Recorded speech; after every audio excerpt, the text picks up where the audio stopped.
மச்சி உங்களுக்கு 7 நாள் லீவு. ஆமாடா, இந்த 7 நாள் நல்லா என்ஜாய் பண்ணணும். நல்லா ஊர் சுத்துறோம், மஜா பண்றோம்.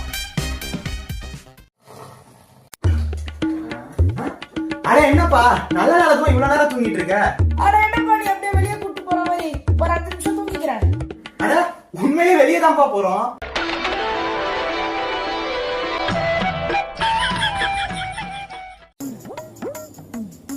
அடடா என்ன ஒரு மனம், அப்படி என்னப்பா சமைக்கிறீங்க?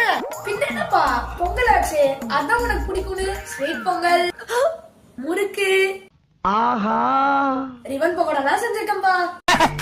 ஐ am very happy. Start music. இன்னைக்கு ஒரு புட்டி. மச்சான் வெளில போற ஞாபகம் இருக்குல்ல, பைக் எடுத்துட்டு வா. மச்சான், இப்ப நான் சொல்ல போற டயலாக் ஒண்ணு உனக்கு புதுசு இல்ல, இருந்தாலும் சொல்றேன். என்னால வர முடியாதுடா. அப்பவும் சரி இப்பவும் சரி, நீ எங்க கூப்பிட்டாலும் வர மாட்டேல்ல. ஏய், நான் ஏன் வரலன்னு சொல்லணும் தெரியுமாடா? நமக்கு பொங்கல் ஹாலிடேஸ் முடிச்சு செமஸ்டர் எக்ஸாம்டா. ஆமா, இந்த எக்ஸாம்க்கு எப்படா படிக்க போற? அடிக்கிறத What nonsense you are talking. மச்சான் நாளைக்கு என்ன எக்ஸாம்? டேய், நானே அது உன்கிட்ட கேட்கலான்ட்டு இருந்தேன்டா.